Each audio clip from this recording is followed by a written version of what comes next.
Olá pessoal, meu nome é Fernando Camelo, sou professor da Universidade Federal de Alagoas e hoje eu venho aqui falar um pouco sobre a relação entre as evidências científicas e a percepção clínica dos resultados que se obtém em relação a essas evidências científicas e se realmente elas são evidências científicas comprovadas.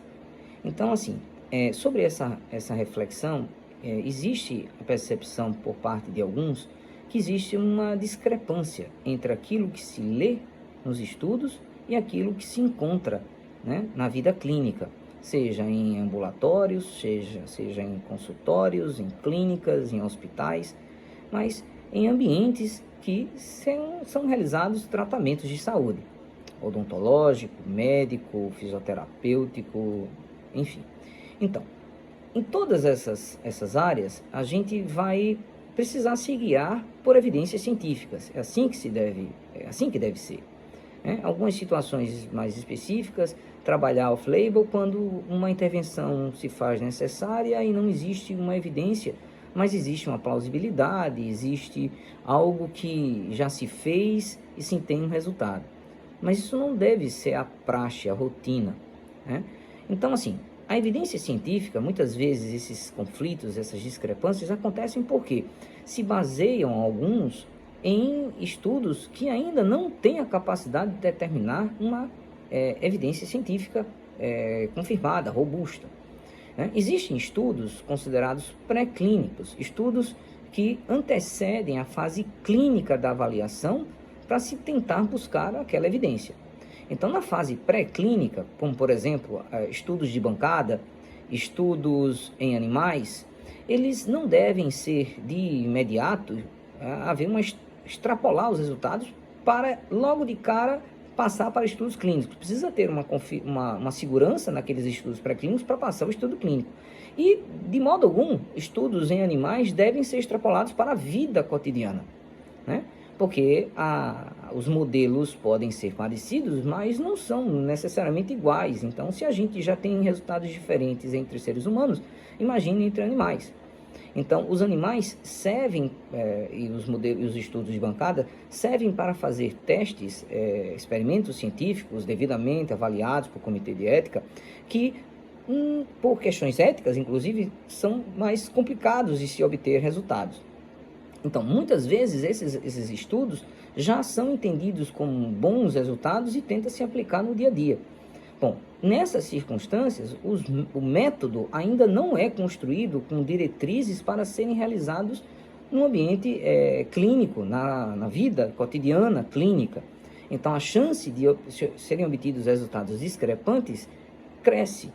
Né? O raciocínio lógico, metodológico, científico ter os estudos clínicos, preferencialmente os estudos de ensaio clínico controlado, randomizado, duplo ou triplo cego. Estudo clínico, ou seja, estudos que são realizados intervenções, né, em seres humanos, onde o método já é previamente determinado, baseado, claro, em estudos preliminares e avaliado e aprovado por comitê de ética, para ter uma amostra devidamente calculada que possa representar adequadamente para aquele método que precisamos de pessoas para trabalhar, formação de grupos, onde pelo menos um grupo seja chamado de grupo controle, para que possamos comparar com o grupo teste. O grupo controle, ele pode ser um grupo controle negativo, onde se usam placebos, ou grupo controle positivo, onde são usados geralmente intervenções ou medicamentos, por exemplo, que sejam considerados padrão ouro, aquela que é o ideal, pelo menos que é comprovado, para que você possa comparar a nova intervenção com aquilo que já vem sendo feito. Então, essa comparação precisam de pessoas distribuídas em grupos de forma aleatória, sem um controle à vontade do pesquisador, né? Um sorteio, por exemplo. Então, de modo que essas pessoas sejam distribuídas e os grupos sejam equilibrados. Esse equilíbrio vai trazer uma possibilidade melhor de comparação. O teste vai ser realizado, a intervenção será realizada e precisamos que existam variáveis para serem avaliadas.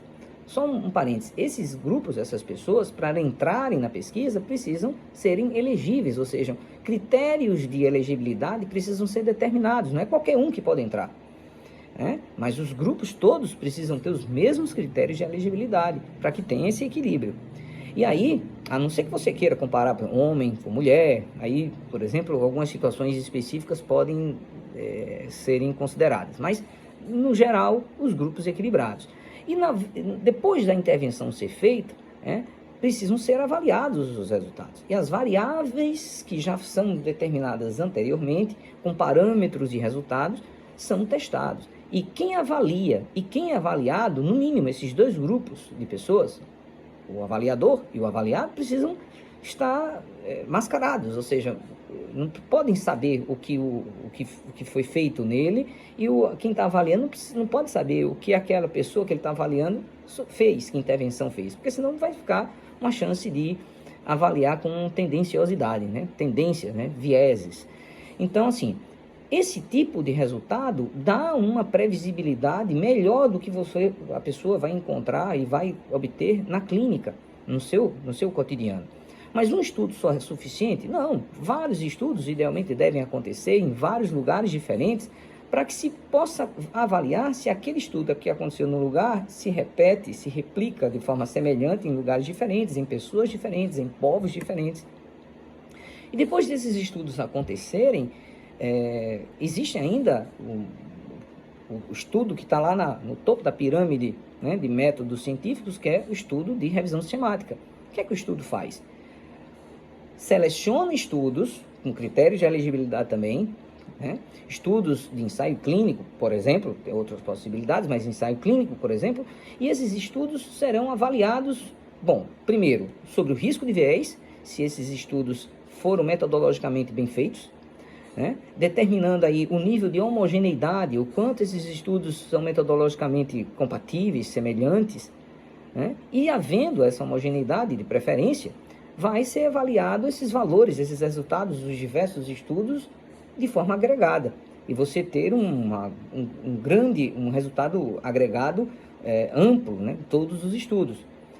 Se o risco de viés for baixo, se a homogeneidade entre os estudos for boa, e se esses resultados se mostrarem favoráveis ao teste, ao que está sendo testado, ótimo. Aí vocês vão ter diretrizes para realizar uma intervenção e sobre uma população, sobre pessoas que tenham uma determinada, também critérios de elegibilidade para poder, o caso clínico, o tipo de pessoa, enfim, idade, sexo, estatura, biótipo, enfim, como a enfermidade, se for o caso que esteja sendo tratada, como ela está sendo desenvolvida, se a enfermidade, diagnóstico, grau da enfermidade, tudo isso deve ser considerado para saber se aquela intervenção que foi positiva no estudo científico vai ter a possibilidade maior, sempre entender que existe uma questão de probabilidade. Por exemplo, você encontra, 90% dos resultados foram positivos. Ok, a maioria absoluta, isso foi significante, ou seja, o resultado tem um nível alto de chance de se replicar na vida cotidiana. Mas existem 10% ali que não teve resultado positivo. Então, precisa entender que um resultado foi bom, prevalece uma grande maioria com resultados positivos, mas pode ter ali uma parcela que não tenha resultados bons, tá?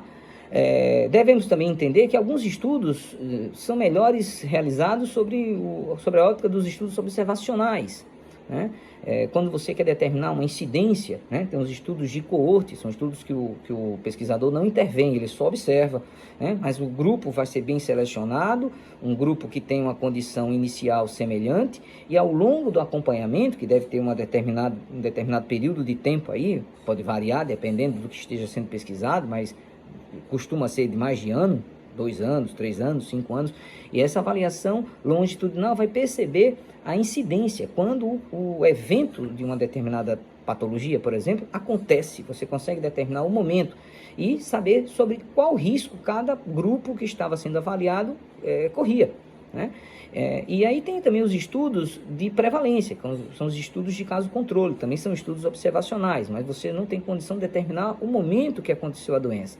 A pessoa já vinha com essa enfermidade, você não consegue detectar o começo. Então, assim, é um estudo que muitas vezes é feito, porque é menos oneroso, né? Mas doenças raras, por exemplo, não dá para ficar esperando uma pessoa ter uma doença rara. Então, é pegar já as pessoas já doentes. Então, algumas situações são apropriadas, né? Então, assim, estudos diferentes podem ser aplicados para situações que se deseja, perguntas de pesquisas diferentes. Então, a gente precisa saber, na hora que pegar um estudo, ler e saber interpretá-lo, entendendo se aquilo que está escrito ali, os resultados que estão ali, são possíveis de serem replicados na vida cotidiana. Se vale a pena aplicar ou esperar que isso aconteça. Essas situações podem ser demoradas ou não, né? Principalmente demoradas porque, às vezes, o número de pesquisadores interessados naquilo não é tão grande, né? Considerando o mundo, e às vezes também os recursos disponíveis para pesquisas não acompanham a necessidade. Quando o interesse é muito amplo de todo mundo, ou de quase todo mundo, e existem verbas disponíveis, costumam essas respostas sobre a evidência científica serem mais céleres. Mas o que vale aqui, o recado vai fazer uma intervenção, quer ter uma previsão sobre esses resultados, então se baseie em estudos que demonstre, principalmente ensaios clínicos controlados, randomizados, duplos ou triplos cegos, ou revisões sistemáticas de estudos de ensaios clínicos, né, que tenham meta-análise, e aí vocês vão ter diretrizes para realizar intervenções seguindo os critérios de elegibilidade, o material que deve ser usado, né, o método que deve ser usado. Dessa forma, se espera um resultado mais pareado, mais próximo daquilo que a literatura mostra, não havendo tantas discrepâncias. Estudos off-label, né, pesquisas onde intervenções off-label, quer dizer, que não existe nada na literatura sobre aquilo, são realizados por clínicos, né, às vezes com bons resultados.